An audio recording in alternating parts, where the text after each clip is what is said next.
진 시간들이 변함없이 정확하게 지나가고 있음을 체험하게 되고 고백하게 됩니다. 늘 맞이하기보다는 부닥쳐서 안절부절하는 사람의 모습이 우리가 고백할 수밖에 없는 한계입니다. 그럼에도 불구하고 변함없이 우리를 주장하시고 하나님께서 허락하신 은혜 안에 거하게 하시며 허락하신 물질을 통해서 주의 뜻을 살게 하시니 감사합니다. 하나님, 모든 것을 통해서 하나님 영광 받으시기를 원하시건대 하나님 그 영광을 온전히 돌릴 수 있는 우리의 믿음 되게 하시고 우리의 생활이 될 수 있도록 축복하옵소서. 오늘 하나님께서 허락하신 은혜를 다시 기억하면서 다시 마음에 새기기를 원합니다. 하나님 말씀하신 바를 통해서 우리에게 더하시는 은혜와 기쁨과 감사가 넘치는 시간 되게 하옵소서. 예수님의 이름으로 기도하옵나이다. 아멘. 요즘 우리의 그 풍성한 모습을 보면서 과거의 모습을 잠시 생각할 때가 있습니다.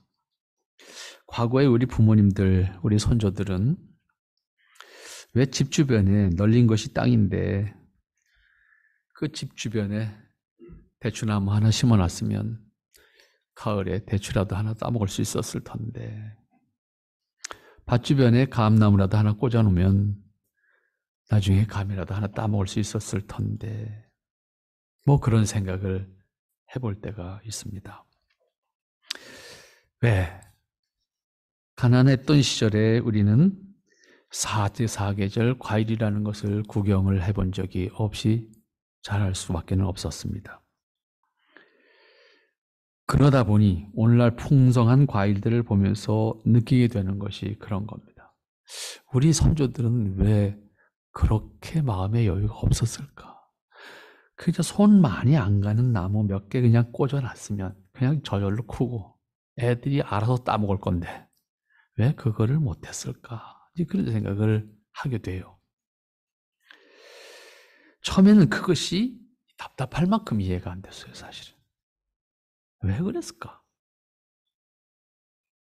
굳이 과일 농사를 전문적으로 짓지 않더라도, 그죠? 몇 그루, 손길 가는 대로 꽂아만 놓으면 그놈이 알아서 클 거고, 달리는 대로 먹을 건데, 그걸 왜 그렇게 못했을까? 한번 마음을 생각해, 왜 그랬을 것 같아요?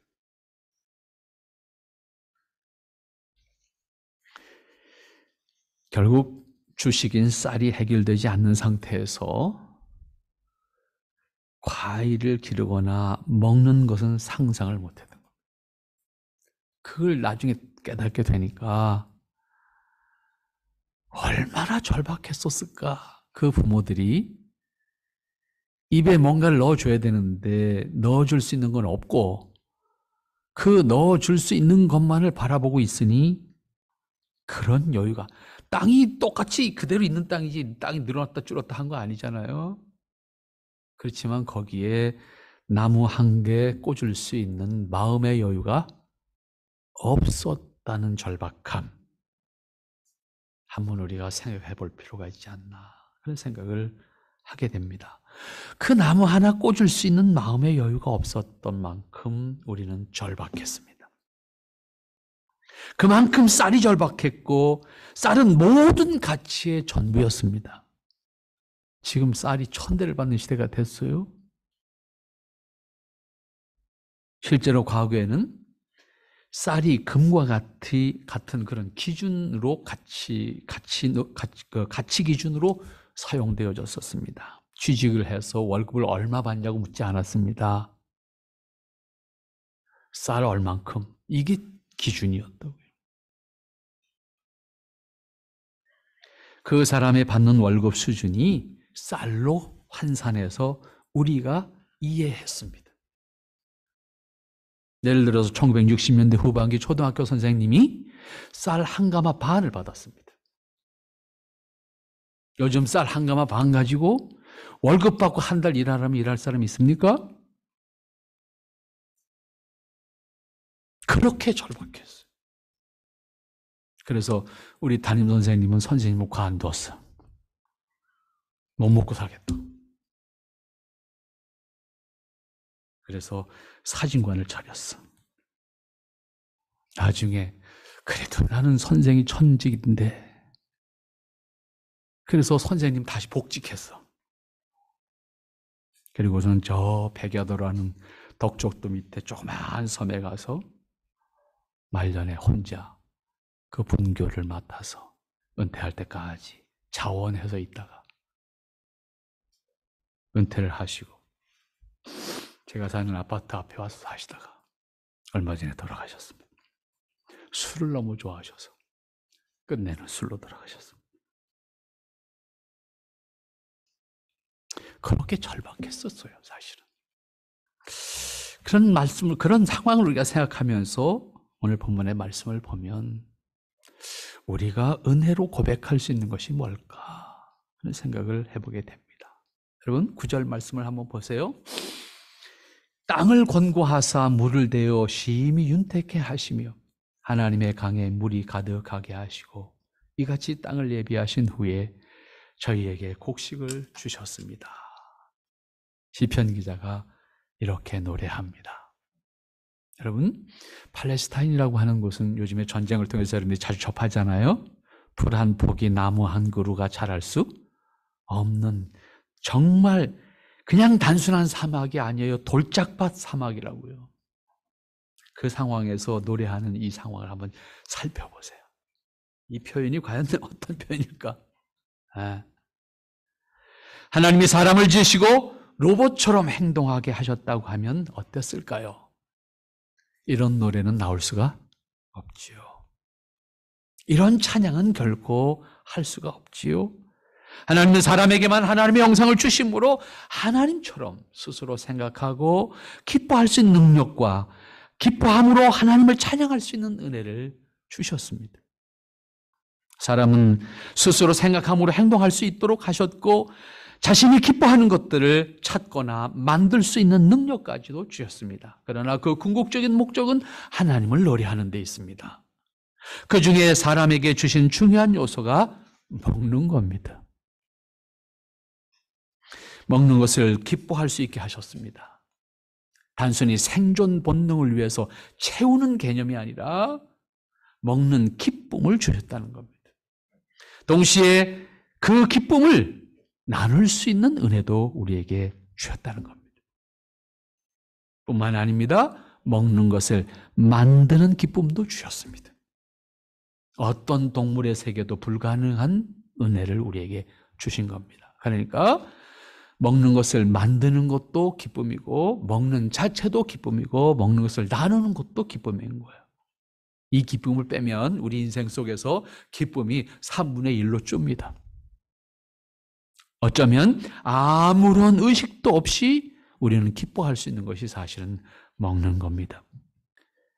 사람에게는 단순히 배만 채우는 것으로 만족하게 하신 것이 아니고 음식을 준비하는 과정까지도 기뻐하게 하셨다는 의미입니다. 그러한 의미에서 우리가 먹는 한 끼의 식사는 참으로 귀한 것이고 그 식사에 담겨져 있는 하나님의 은혜를 체험하는 시간이어야 합니다. 하나님은 사람을 지으시고 그 사람이 음식을 통해서 기쁨을 누리게 하셨습니다.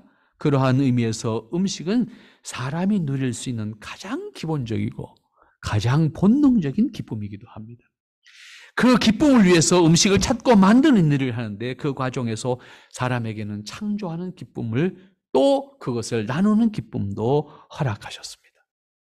그러므로 음식 재료를 생산하고 만들어내고 재배하고 그 다음에는 그 재료를 이용해서 맛있는 음식을 만드는 기쁨까지도 누릴 수 있게 하신 것이 사람입니다. 그런데 본문은 그것을 모두 하나님께서 예비하셨다. 사람에게 주셨다. 그 은혜와 기회와 능력을 주셨다. 이같이 땅을 예비하신 후에 이때 땅이라고 하는 것은 다시 흙을 의미하는 것이 아니라 피조 세계를 의미하는 겁니다.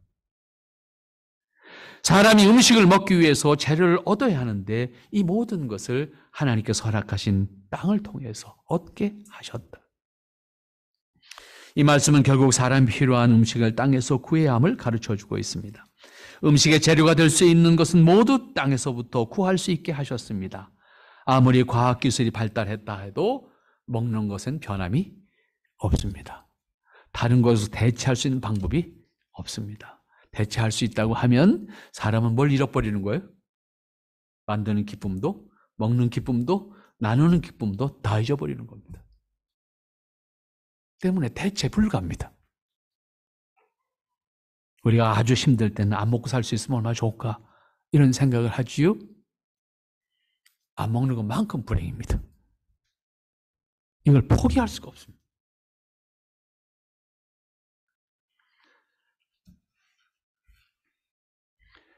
그렇게 되는 순간 사람은 아무런 의미 없이 살게 될지도 모릅니다. 당장 먹을 것이 없거나 곧 떨어질 것 같으면 어떻게 해서든지 쌀을 구해서 먹어야 된다고 하는 그 혈안을 하게 되는데, 하나님은 사람을 지으심과 함께 그 사람이 먹을 수 있는 곡식을 이 땅에 예비해 두셨다. 그것을 사람들에게 맡겨서 생산하게 하셨고 먹게 하셨다. 참 놀라운 은혜. 사람의 마음으로 다 할 수 없는, 마음으로 아무리 신경 쓴다고 해도 할 수 있는 건 아무것도 없는, 오직 하나님 주셔야만 먹는 겁니다. 제가 일본에서 날씨를 보니까 여기 영하에 내려간대. 옥상 생각이 나는 거예요. 옥상을 정리 안 하고 갔거든. 옥상에 저 남아있는 거 다 망가지겠다. 어제 오자마자 옥상부터 올라갔습니다.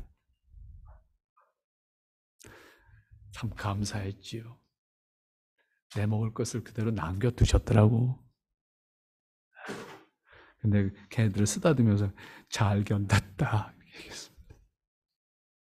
내게 기쁨을 주는 거죠. 근데 그게 하나님이 허락하신 거잖아요. 내가 그 한 게 뭐가 있어요? 갖다 심어놓은 것밖에 없는데 올해는 비도 많이 와가지고 물도 안 줬어. 사람은 자신에게 주어진 시간을 사는 동안 일생 일용한 것을 먹을 수 있다는 것 자체가 얼마나 귀하고 감사한 일인지를 생각할 수 있어야 합니다. 그 과정에서 얻는 기쁨, 나누는 기쁨이 얼마나 큰 것인지를 생각할수록 표현이 불가능한 정도로 감격스러운 겁니다. 그래서 사람을 만나면 뭔가 먹는 것을 통해서 이야기를 나누고 그것을 통해서 기쁨을 함께 하잖아요. 반가움도 먹는 걸로, 아픈 것도 먹는 걸로. 그만큼 기본적으로 먹는 것을 통해서 우리의 삶의 의미를 찾게 하는 것인데, 다만 생각 없이 먹으면 동물 쪽으로 가까워지는 겁니다.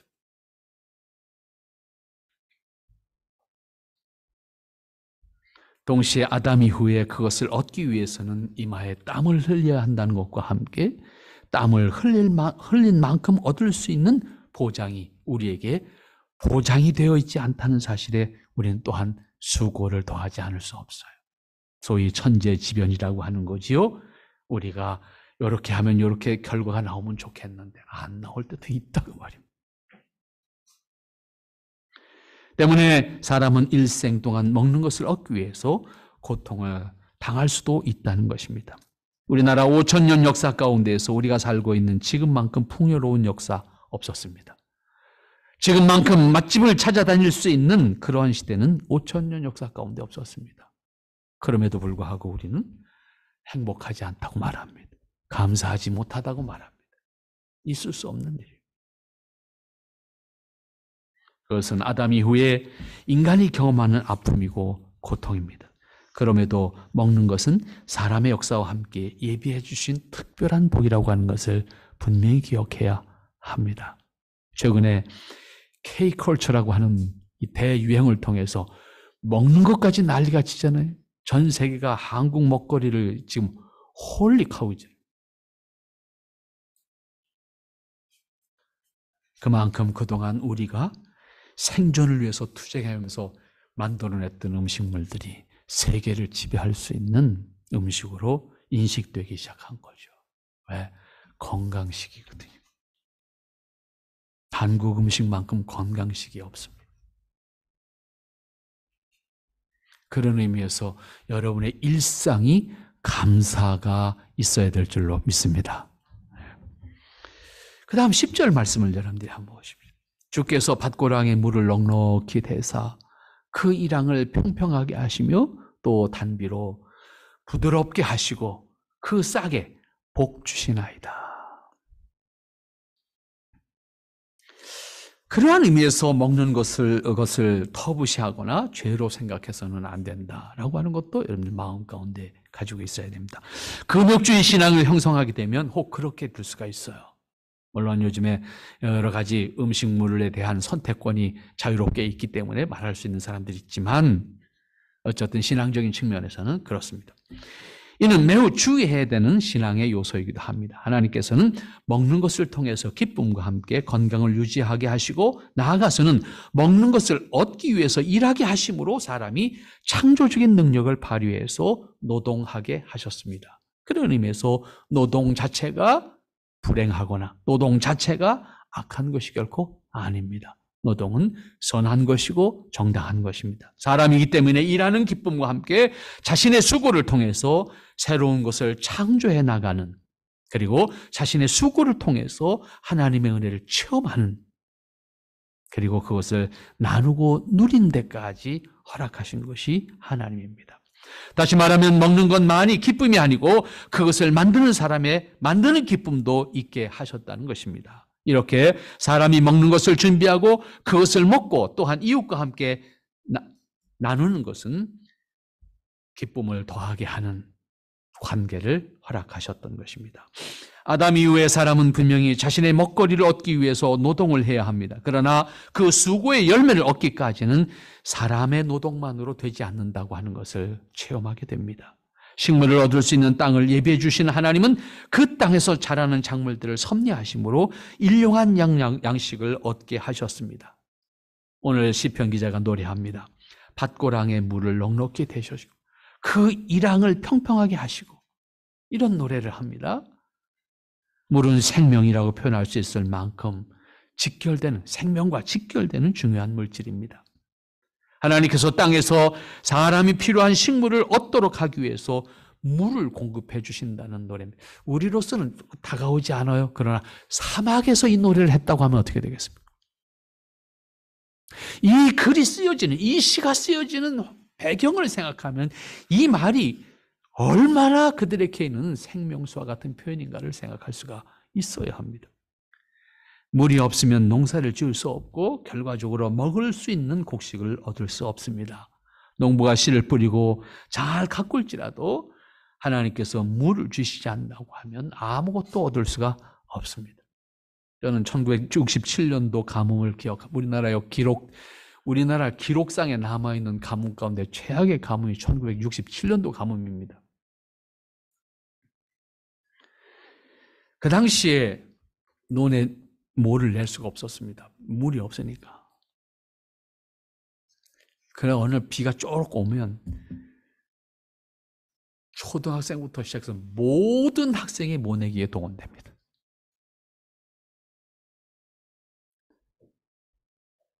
모내기에 동원되는 것뿐만 아니라 물 푸는 데 동원됩니다. 고랑에서 개울에서 파고 거기서 조금 요만큼 물 나오는 거 그걸 바가지로 퍼서 논에다가 물을 붓는 일을 했습니다.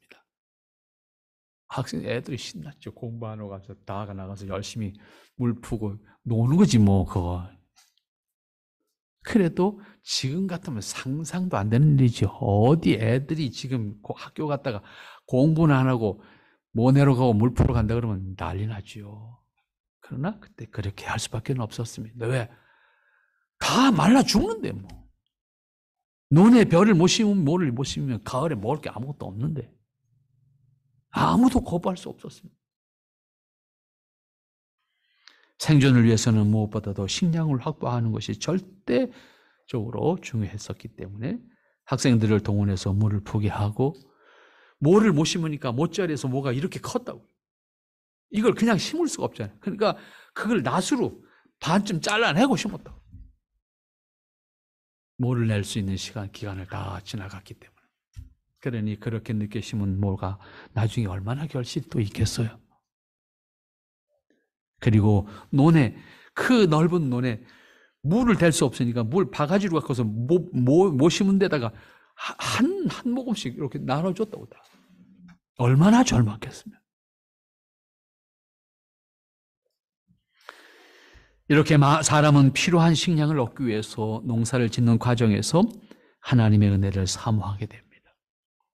사람이 할 수 있는 영역 밖의 일이 있기 때문입니다. 아무리 수고해도 사람이 얻을 수 없는 것은 어쩔 도리가 없는 겁니다. 때문에 아담 이후에 이렇게 사람의 일을 통해서 하나님과의 관계를 깨닫게 하셨습니다. 그러므로 무엇을 하든지 자신이 하는 일을 통해서 하나님의 뜻과 은혜를 발견하는 사람은 복 있는 사람입니다. 똑같은 환경 속에서도 그 은혜를 찾지 못한다면 불행을 자초하는 사람입니다. 그 중에서도 직접적으로 일용한 양식과 먹을거리를 생산하는 사람들은 하나님의 은혜가 간절하게 느껴지고 결과적으로는 신하게 되는 것은 된다는 사실을 현장에서 경험하게 됩니다. 그런데 오늘날 보면 어느 어디에서 배추를 갈아엎었다, 무를 갈아엎었다, 토마토를 갈아엎었다 이런 뉴스 나오잖아요. 도대체 감당이 안 되는 겁니다. 뭐 때문에 이렇게 됐을까? 그 얘기는 결국 간단해요. 남도 남는다는 얘기잖아요, 간단하게. 남을 땐 어떻게 하면 좋을까? 좀 더 생각할 수 있어야 되겠는데 이해 타산에 의해서 정리되는 겁니다. 근데 그걸 경제 논리에서 어떻게 대신할 수가 없어요. 공공의 사업으로서밖에 할 수 없는 것이기 때문에 공공의 자금이 그렇게 투자될 수 있어야 되는데 거기 투자하기는 아까워. 뒤로 빼먹는 건 가능해도. 이런 논리입니다. 그렇게 허락받은 것들이 하나님의 은혜라는 사실을 깨달았을 때 사람이 할 수 있는 것은 결국 하나님의 은혜를 노래하는 것뿐입니다. 그것을 찬양이라고 합니다. 감사라고 합니다. 찬양은 하나님의 은혜에 대한 감사한 마음을 담아서 노래하는 겁니다. 본문에서 시편 기자가 노래하고 있는 것처럼 단비로 부드럽게 하시고 그 싹에 복을 주십니다. 우리말이 참 예뻐요. 여러분, 비가 달대. 다른 나라 말 번역을 봐도 이런 번역은 없어. 그냥 넘친다는 표현이 되지 달다는 표현은 어디도 안 해. 우리말의 아름다움도 여기 있어요. 단비입니다. 여러분, 하나님께서 주신 비가 단비라고 노래하고 있는 이 시편 기자의 노래를 마음에 한번 느껴보시기 바랍니다. 이 말의 사전적인 의미는 꼭 필요할 때 알맞게 오는 비래. 그걸 한마디로 단비라고 했어요. 예쁘지 않아요, 말이? 그 비가 단비래. 단비로 느껴질 수 있는 비가 여러분 마음에도, 여러분 심령에도 내리면 좋겠습니다. 참 곱고 적당하고 멋진 표현이에요. 이 단비를 허락하시는 하나님께서 그 싹에 복을 주셨다. 하나님께서 인간의 일용한 것을 통해서 기뻐할 수 있도록 하신 은혜를 깨닫는다면 하나님께서 어떻게 은혜를 주셨는지 감격하는 마음으로 복 주심을 노래하고 있습니다. 여러분의 수고와 여러분의 생애를 통해서 여러분들도 허락하신 은혜에 대해서 감격할 수 있는 마음이 있을 때 여러분의 소유와 비례하는 것이 아닙니다. 여러분의 그 의식과 믿음에 비례하는 기쁨과 감격이 있을 줄로 믿습니다. 그걸 누릴 수 있어야 돼요. 그렇지 않으면 우리는 죽을 때까지 열등감으로 삽니다. 그렇지 않겠어요? 세상에 빌 게이츠만큼 내가 돈을 벌 수 있는 방법은 아무래도 없을 것 같아. 내 생애 속에서는? 그럼 난 실패한 사람입니까? 아니잖아요. 여러분 각자에게 주어진 삶과 환경 속에서 하나님이 허락하신 것을 누릴 수 있고 감격할 수 있는 그 의식이 믿음으로 고백되어질 수 있어야 된다는 겁니다. 그랬을 때 여러분이 훨씬 풍요로운 모습으로 하나님 앞에 설 수가 있게 되는 것입니다. 그 다음 마지막 절 11절 말씀부터 13절까지 봅니다. 주의 은택으로 연사에 관시우시니 주의 길에는 기름이 떨어지며 들의 초장에도 떨어지니 작은 산들이 기쁨으로 띠를 띄었나이다. 초장에는 양떼가 입혔고 골짜기에는 곡식이 덮였음에 저희가 다 즐거이 외치고 또 노래하리이다. 여름에 땀 흘림의 수고가 필요합니다. 식물을 얻기 위해서는 많은 땀 흘림이 필요합니다. 한여름 장렬하는 태양빛 아래서 일하는 것은 정말 감당하기 힘듭니다. 쉽게 하겠다고 덤볐다가는 한순간 잘못 선택했다는 것을 후회하게 됩니다. 그리고 그만큼 고통을 당하게 될 겁니다. 그러한 수고를 통해서도 만족할 수 없는 결과를 얻게 된다고 하면 참 힘듭니다. 원하는 대로 수고한 대로 비례해서 결과가 주어진다면 얼마나 좋겠습니까? 많은 그렇게 안 될 경우도 있다. 그렇기 때문에 그리스도인은 사람의 일과 삶의 여정을 통해서 섭리하시는 하나님의 뜻을 그리고 그 과정을 통해서 허락하신 은혜가 무엇인지를 깨달아가는 삶이 우리에게 필요합니다. 내가 하는 일을 통해서 그 과정에서 내가 경험하는 것들을 통해서 우리는 끊임없이 이 과정을 통해서 나와 함께 하시는 하나님이 나를 어떻게 인도하시며 그것을 통해서 나에게 허락하시는 것이 무엇인가를 찾을 때 그것이 불행이 아니라 그것이 나에게 감사와 감격, 그 다음에 그 다음의 일을 생각하게 한다는 것입니다. 그런 의미에서 그리스도인의 의식이 깨어야 합니다. 같은 것을 손에 들고도 한 사람은 원망한다면 한 사람은 감사할 수 있습니다. 이 감사할 수 있는 것이 바로 우리의 신앙의 모습입니다. 우리에게 주어진 똑같은 잣대를 가지고 사람들은 평가하기 쉽지만 그래서 내가 다른 사람과 같은 모습이 아니라고 하는 것에 대해서 실망할 수밖에 없는 상황이 있을 수 있지만 결코 그것이 아니라는 거예요. 내게 허락하신 그 상황을 통해서 나를 인도하시는 하나님은 나를 통한 하나님의 기뻐하심이 무엇인가를 찾을 수 있을 때 내게 허락되어진 것이 훨씬 내게 값이 있는 것이라고 하는 사실을 발견하게 될 수가 있다는 겁니다. 우리의 일터, 일용한 양식을 얻게 하시는 과정에서도 다르지 않습니다. 하나님께서 어떻게 섭리하시는지를 깨달을 수 있도록 해야 한다는 말씀입니다. 같은 상황에서도 하나님의 은혜와 복을 깨닫는다고 하면 그 사람은 하나님을 노래하게 될 것입니다. 그 사람의 입에서는 찬양이 계속되어질 것입니다. 하나님의 은혜가 어떠한 것인지를 알기 때문입니다. 그것을 통해서 섭리하시는 하나님이 어떠한 것인지를 알기 때문입니다. 그것은 힘으로 할 수 없는 것입니다. 오직 하나님만의 권세와 능력으로 가능합니다. 특별히 부족함 가운데서도 풍성한 은혜를 깨닫게 된다고 하면 하나님의 은혜가 과연 어떤 것인지를 실감하게 될 것입니다. 우리가 앞에서 생각했어요. 풍성하면 만족할 것 같지만 풍성함으로 원망이 더 많습니다. 참 묘하지요. 정말로 신기하지 않습니까? 사람이 부족할 때는 부족해서 원망해요. 그러면 넘치면 만족해야 되잖아요. 넘치면 무감각해집니다.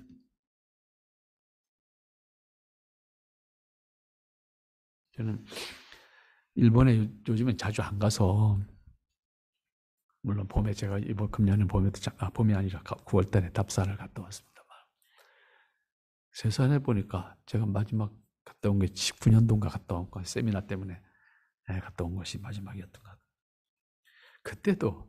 그때는 좀 산골에 갔다 왔기 때문에 산골에 나가노라고 하는 곳에서 세미나를 했기 때문에 나가노에서 그 나고야까지 나오는 그 기차를 탔어요. 기차를 탔는데 기차표가 옛날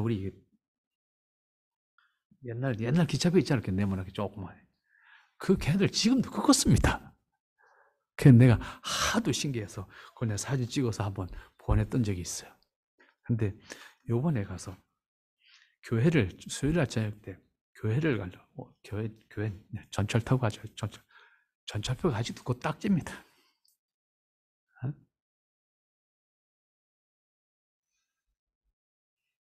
이걸 생각하면 우리는 상상이 안 되는 시대로 왔어요, 우리가. 어? 상상이 안 되는 시대로 왔는데, 그러면 우리가 그만큼 여유로워졌고, 그만큼 시간이 단축됐고, 뭔가 그만큼 더 발전했고, 제가 갑갑한 게 와이파이가 되는 데가 없습니다. 어? 식당에서도 안 돼. 전철에서는 당해야 안 돼. 어디서 되는 데가 없어요. 와이파이 되는 공간이 없습니다. 호텔에 가야 겨우 돼요. 공용이 없습니다. 무조건 비밀번호를 알아야 됩니다. 방법이 없습니다. 그러니까 뭔가 통화가 어려운 거예요. 그러면 우리가 그만큼 더 여유로워졌을까? 그만큼 더 우리가 기쁨을 누리고 있는가? 라고 하는 것을 한번 생각해 보게 되었습니다. 우리는 부족함이 없이 삶에도 불구하고 부족할 때 느꼈던 감격, 우리는 지금 누리지 못하고 있다는 사실입니다. 시편 기자는 11절에서 그 사실을 이렇게 노래합니다. 주의 은택으로 연사의 관을 씌우시니 주의 길에는 기름이 떨어지며 우리가 살고 있는 환경은 언제나 만족하게 하지는 않습니다. 덥다, 춥다, 비가 온다, 가문다, 온갖 걱정거리입니다. 모든 판단을 철저하게 자기 중심으로 자기 필요에 따라서 하기 때문에 그렇습니다. 따라서 똑같이 비가 와도 어떤 사람은 감사하지만 왜 하필이면 오늘 오냐고 짜증냅니다. 그렇지 않습니까? 비가 온 것에 대해서 한탄합니다. 하나님의 은혜를 사모하는 마음으로 섭리하는 손길을 확인한다면 조금 더 여유롭게 생각할 수 있을 텐데. 그래, 내가 지금은 이 일을 하려고 하는데 비가 와서 장애를 받아. 원망할 수밖에 없는 마음이 있어. 하지만 비는 와야 되는 거야. 그래야 지구가 살아. 나도 그 덕에 살고 있는 거니까 조금 더 넓은 마음으로 여유를 가진다고 하면 비가 와도 감사하고, 내가 비가 오는 날이 좀 분위기를 느꼈으면 좋겠는데 왜 비가 안 올까 하더라도 그 자체를 기뻐할 수 있고 감사할 수 있으면 좋겠는데, 우리는 당장 내가 하려고 하는 것, 내가 필요로 하는 것, 내가 처한 것에서 내가 필요로 하는 것을 전제로 해서 비가 와도 좋을 수도 있고 안 좋을 수도 있고 이렇게 판단하지 않습니까? 그래서 주어지는 환경조차도 원망만 합니다. 또한 하나님의 창조와 섭리를 믿는 사람이라고 하면 하나님의 섭리를 자신을 중심으로 보지 말고 창조하신 전체 세계를 보고 생각할 수 있는 시야를 갖춘다고 하면 추워도 더워도 하나님 앞에서 그것을 여유롭게 바라볼 수 있고 누릴 수 있고 찬양할 수 있는 그러한 위치에 서는 사람이 되지 않을까 하는 생각을 해보게 되는 겁니다. 그렇지 않으면 우리도 자기 중심의 가치관을 가지고 바라본다고 하면 자신에게 필요하고 유리한 것에 대해서는 찬양하지만 그렇지 않은 것에 대해서는 반드시 원망하게 되고 귀찮아하게 되고 그것을 통해서 우리가 말로라도 탓하게 되는 결과를 가져오게 된다는 겁니다. 그리스도인의 신앙인격으로 본다고 하면 내게는 손해가 되더라도 모두에게 유익이 된다면 기뻐할 수 있는, 기꺼이 함께 기뻐할 수 있는 여유가 우리에게 있어야 된다 그 말입니다. 하지만 결코 간단하거나 쉬운 일은 아닙니다. 이런 것은 시장에서 장사하는 사람들 보면 금방 나타납니다. 같은 장소에서 같은 물건을 파는데 옆집 물건만 팔리면 내가 속이 뒤집어지는 거예요. 내게는 감격할 수 있는, 감사할 수 있는 마음이 생기지 않은 거예요. 그러나 분명한 것은 같은 것을 같이 파는 시장이 열릴 때 나도 팔 수가 있다는 것도 분명한 사실입니다. 그런데 내가 파는 것만 생각하면 따로 가서 혼자 하면 될 거 아니에요. 혼자 하면 안 된다는 거예요, 동시에. 타락한 인간의 본성은 언제나 이기적이기 때문에 이기적이라는 단어가 좀 거기서 거슬리면 자기 중심적이기 때문에 자기 중심적으로만 모든 걸 생각하게 돼 있어요. 그래서 내게 주어진 것에 대해서 탓하고 비관하고 때로는 원망하게 돼요. 그럴 수밖에 없는 게 사람의 한계이기도 해요. 모두가 가슴이 다르지 않아요. 누구만 그런 게 아니에요. 그러나 우리의 시야는 거기에 멈춰 있어서는 안 된다는 겁니다. 그것을 통해서 나를 이끄시는 하나님은 무슨 뜻을 가지고 계셨을까를 찾아간다고 하면 오히려 우리에게 주어지는 어려움의 과정을 통해서 하나님의 뜻을 찾아갈 수 있는 의식을 가지게 하고 그것이 훗날 이것이 하나님의 은혜였다고 고백하게 됩니다. 그때는 참 내가 힘들었는데 그때는 참 내가 감당하기 버거웠는데 그것이 하나님의 은혜였다는 것을 고백하게 되는 겁니다. 하나님을 모르는 사람들과 마찬가지로 모든 것이 원망만 된다고 하면 하나님의 은혜 안에 사는 사람의 모습이 아닌 거죠. 우리는 나에게 주어지는 나에게 맞닥뜨리게 되어지는 모든 상황을 통해서 하나님의 은혜가 무엇인지를 찾아갈 수 있는 하나님의 뜻이 무엇인지를 찾아갈 수 있는 그러한 의식이 우리에게 있어야 될 겁니다. 초장에는 양떼가 입혔고 골짜기에는 곡식이 덮였음에 저희가 다 즐거이 외치고 또 노래하나이다. 이 장면을 한번 상상해 보세요. 얼마나 평화로운 장면이에요. 초장에 양떼가 덮였어. 골짜기에는 곡식이 익었어. 우리는 상상이 안 되는 거예요, 사실은. 왜 골짜기에서 곡식이 익겠어요? 왜? 이 사막지대는 골짜기밖에 물이 없습니다. 있는 곳이라 할지라도. 초장이라고 표현했지만 초장이 어디 있어요, 거기에. 정말 거기서 사는 양들은 불쌍해요. 왜? 마른 풀밖에 먹은 게 가시풀밖에 못 먹으니까. 그런데도 이렇게 노래합니다. 초장이라고. 그러면서 저희가 다 즐거이 외치고 노래합니다. 근데 이걸 그대로 간다면 이걸 알프스로 갖고 오면 그럴듯해요. 이 장면을. 이게 팔레스타인에서 도대체 이 장면하고 잘 안 어울리는데 이걸 알프스로 갖고 오면 참 잘 어울릴 것 같아요. 그러나 분명한 것은 소유를 전제로 생각하면 아무리 아름다운 것도 아름답게 보이지 않습니다. 우리가 지나가면서 그 알프스 산의 산자락에 양 몇 마리 살고 있는 거 보면 참 한가롭고 평화롭다고 생각하지만 거기서 일하는 사람 생각해 보세요. 얼마나 힘들까? 왜? 기계를 쓸 수가 없어요. 나수를 벼야 합니다. 산이 가팔리기 때문에 기계가 다닐 수가 없다고. 그리고 법적으로 기계를 쓸 수가 없어요. 엔진 자체를 용납하지 않으니까. 환경 문제로. 모두 나수로 그 등성이의 풀을 빕니다. 왜? 겨울을 매게 될 거 아니에요.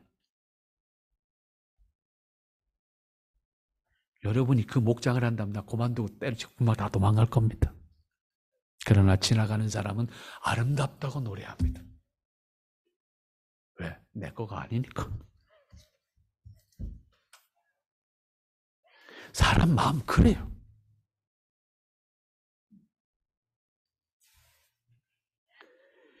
그러나 그 의식이 바뀌어서 그것을 힘들지만 가꾸면서 그 자체를 즐길 수 있는 사람이라면 그것이 행복한 터전이 되겠죠. 그것은 여러분의 선택입니다. 누가 그렇게 만들어주지 않습니다. 가만히 앉아서 나로 하여금 그것을 누리게만 하지 않습니다. 아름다운 것을 보고도 아름답게 느끼지 못한다고 하면 우리는 그것을 아름다움을 누릴 수 있는 자격이 없는 사람입니다. 그것을 아름답게 보고 누릴 수 있는 여유가 의식이 우리 안에 있어야 합니다. 본문에 표현된 것처럼 초장의 양떼가 한가롭게 풀을 뜯고 있는 그것을 시기심 없이 아름답게 볼 수 있는 마음이 있어야 하고 그 수고를 기꺼이 감내하겠다라고 하는 의식을 통해서 그 안에 들어가 보면 그것이 아름답게 보일 겁니다. 그러나 단순히 소유라고 하는 것을 가지고 이야기한다면 그것은 아름답게 보이지 않을 겁니다. 내 팔자는 왜 이래서 이런 일만 해야 되나? 이야기가 먼저 나오게 될 겁니다. 오늘 우리가 추수감사라고 하는 하나님 앞에서 특별 허락받은 은혜를 감사하는 마음을 담아서 예배를 드리는 시간인데, 하나님께서 허락하신 나에게 주어진 시간들, 일들, 그리고 나에게 주어진 환경들, 각각 생각해보면 참으로 감사할 일도 있고 참으로 원망할 일도 있고 참으로 스스로 탓할 수밖에 없는 일도 있을 수 있습니다. 하지만 그 모든 것을 통해서 나를 이끌어 가시는 것이 하나님이시고, 그 모든 것을 통해서 영광 받으시기를 원하시는 것도 하나님이시라는 것을 기억하심으로, 여러분에게 주어진 환경과 여건과 모든 환경 속에서 하나님의 뜻을 찾고 기뻐할 수 있고 그것을 이루어가는 기쁨이 여러분에게 있기를 바랍니다. 기도합니다. 거룩하신 아버지 하나님, 은혜를 감사합니다. 오늘 허락하신 은혜 안에서 우리의 모습을 다시 돌아봅니다. 허락하신 은혜를 다시 생각해 보았습니다. 주님, 기억해 주시옵소서. 우리를 긍휼히 여기시어서 하나님의 뜻 안에 거하는 귀한 심령들로 부족함이 없도록 역사하시고 축복해 주시옵소서. 주의 사랑으로 주의 은혜로 기뻐하는 심령들 되게 하여 주시옵소서. 예수님의 이름으로 기도하옵나이다. 아멘.